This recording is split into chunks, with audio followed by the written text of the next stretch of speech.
On a écouté son discours de Rouen où il a consacré un peu son discours à sa politique étrangère s'il devait être d'abord candidat et ensuite élu.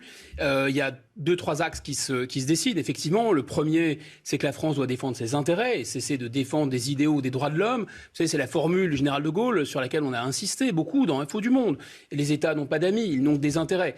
Et en effet, pour Éric Zemmour, si on prend la crise, par exemple, à la frontière Biélorussie-Pologne, quand on se préoccupe des migrants, on défend des idéaux. Mais en fait, derrière ces idéaux, il y a les intérêts de la Biélorussie qui poussent ces migrants. Quand on défend les sanctions de l'Union européenne contre la Biélorussie parce que la Biélorussie ne serait pas démocratique, très bien, on défend des idéaux, mais en réalité, on défend les intérêts des Américains qui veulent nuire au bloc, disons, russe.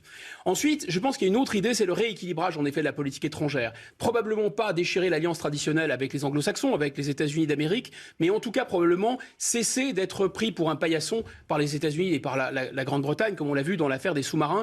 C'est-à-dire que, un peu l'inverse du président Macron. Le président Macron, en fait, c'est l'un des présidents de la République qui se sera le plus fâché avec le plus de pays. Ce n'est pas rien en diplomatie de rappeler un ambassadeur. Il a rappelé l'ambassadeur en Italie, il a rappelé l'ambassadeur aux États-Unis, il a rappelé l'ambassadeur en Australie. Voilà. Donc il a parlé très fort aussi. Il a dit, par exemple, c'est une phrase très forte, l'OTAN est en état de mort cérébrale. Donc il a parlé, mais il n'a pas agi.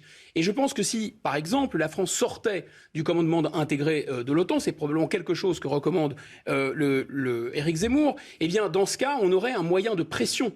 On serait pris au sérieux par la Russie, mais on aurait un moyen de pression. Pourquoi ? Parce que les décisions au sein de l'OTAN sont prises à l'unanimité. Donc on resterait à l'intérieur de l'OTAN, mais on pourrait, en fait, avoir un rôle. Alors, quelle image Éric Zemmour renvoie à l'étranger ? C'est aussi l'objet de ce thème. Harold Iman, je me tourne vers vous. Je rappelle que vous êtes franco-américain.